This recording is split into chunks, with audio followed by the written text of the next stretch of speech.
Section 5.2, the definite integral. We saw in section 5.1 that a limit of the form, which is a limit as n approaches infinity of I is equal to 1 to n, which is the height of the sample points times the width, was adding all these up, all the rectangles, arises when we compute an area. We also saw that it arises when we try to find the distance traveled by an object. It turns out that this same type of limit occurs in a wide variety of situations, even when it is not necessarily a positive function. In Chapter 6, we will see that limits of the form, in particular one, also arise in finding lengths of curves, volumes of solids, centers of mass, force due to water pressure and work, as well as other quantities. We therefore give this type of limit a special name and notation. The definition of a definite integral.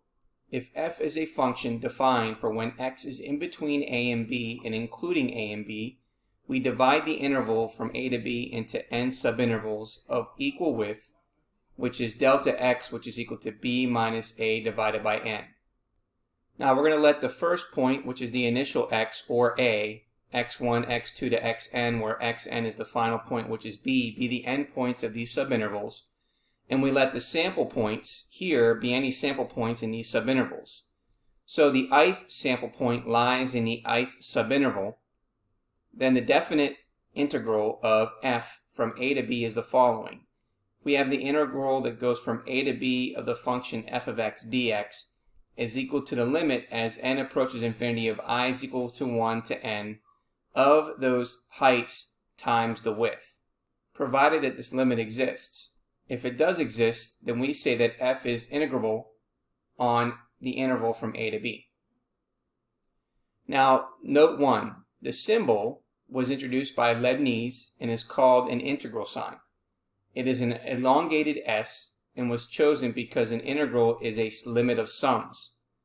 In the notation of the function going from a to b dx, f of x is called the integrand, and a and b are called the limits of integration, where a is the lower limit and b is the upper limit.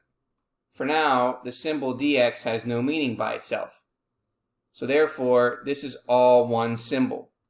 Now the dx simply indicates that the independent variable is x. The procedure of calculating an integral is called integration. Note 2.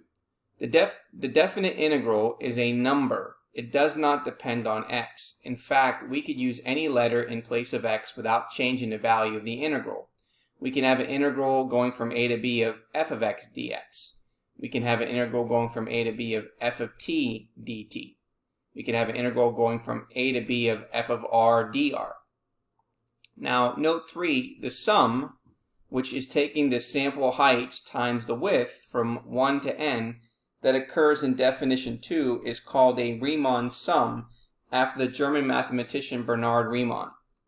So definition 2 says that the definite integral of an integrable function can be approximated to within any desired degree of accuracy by a Riemann sum. We know that if f happens to be positive, then the Riemann sum can be interpreted as a sum of areas of approximating rectangles, which is what this figure is here. So let's take a look at this figure here on the left. Okay, if f of x, meaning the function, is greater than or equal to 0, which is above the x-axis, the Riemann sum of adding all those sample heights times the width is the sum of the areas of the rectangles. Now, by comparing definition 2 with the definition of area in section 5.1, we see that the definite integral here can be interpreted as the area under the curve y is equal to f of x from a to b, so we can see what this figure looks like over here. So here is our curve, y equals f of x, and this is the area under the curve, bounded by x equals a, x equals b, and the x-axis. So if f of x is greater than or equal to 0, the integral going from a to b of f of x dx is the area under the curve y equals f of x from a to b. Now, if the function f takes on both positive and negative values, as in the figure below here, then the Riemann sum is the sum of the areas of the rectangles that lie above the x-axis and the negatives of the areas of the rectangles that lie below the x-axis. the areas of the blue rectangles, you would minus the areas of the gold rectangles. So that means you would add these together and then you would subtract the area below. And this is an approximation to the net area. Now, when we take the limit of a Riemann sums, we get the situation illustrated in the figure below. When we take the limit, this is going to be the entire net area. The net area, again, is adding the areas in the top part, which we can call area 1, and then subtract the area that's below the x-axis, which is area 2. So, a definite integral can be interpreted as a net area, and that is a difference of areas. So the integral going from a to b of the function f of x dx is equal to area 1 minus area 2, where again a1 is the area of the region above the x-axis and below the graph of f, and area 2 is the area of the region below the x-axis and above the graph of f. Now, note 4, although we have defined the integral by dividing them into subintervals of equal width, there are situations in which it is advantageous to work with subintervals of unequal width. So for instance, in an exercise 14 in section 5.1, NASA provided velocity data at times that were not equally spaced, but we were still able to estimate the distance traveled. There are methods for numerical integration that take advantage of unequal subintervals. If the subinterval widths are delta x1 to delta x2 all the way to delta xn, we have to ensure that all these widths approach 0 in a limiting process. This happens if the largest width, delta x subscript I, approaches 0.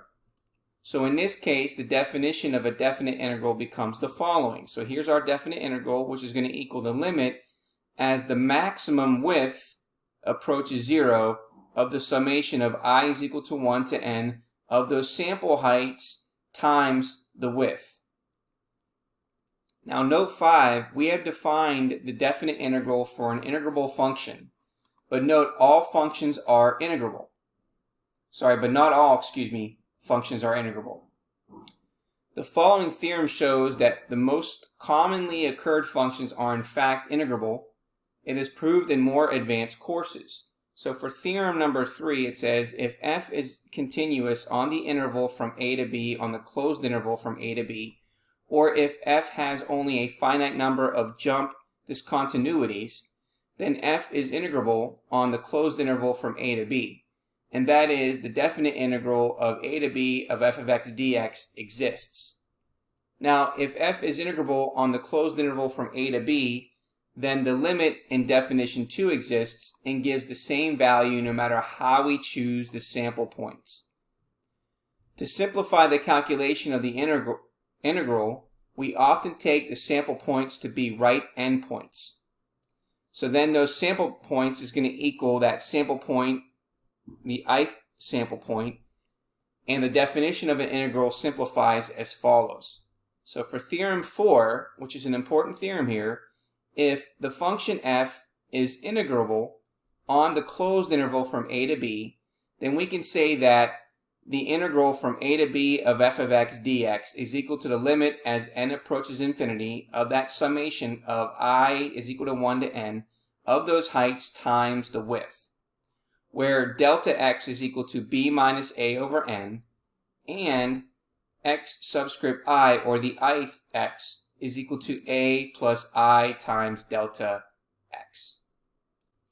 Okay, going back to theorem 3, let's discuss what an finite would look like, discontinuities, and an infinite would look like.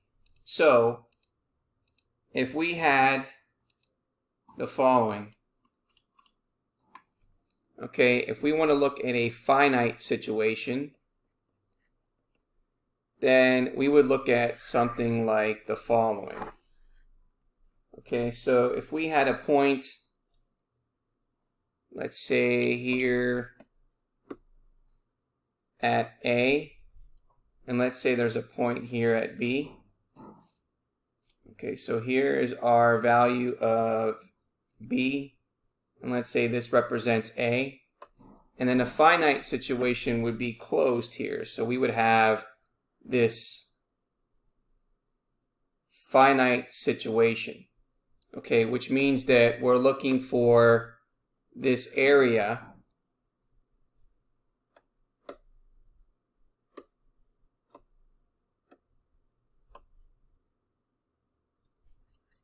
underneath that. So that would represent a finite situation, okay?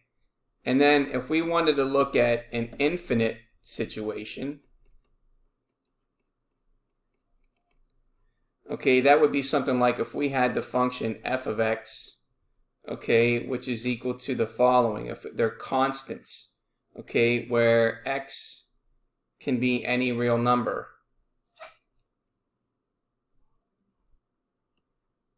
Okay, and again, x can be any real number. So if we had a graph that looked like the following, okay, and let's say that this represents 5, let's say we have a value here at 1, and let's say we have a value here at 2.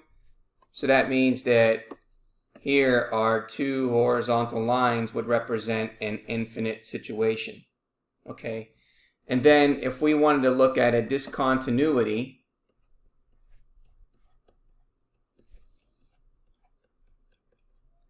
okay, that would be represented by, okay, let's say if we had a graph, okay, and we have A here, and then we have B here, well, then we would have this line that we would graph, okay, and then there's a discontinuity, meaning there's a hole located in that particular graph.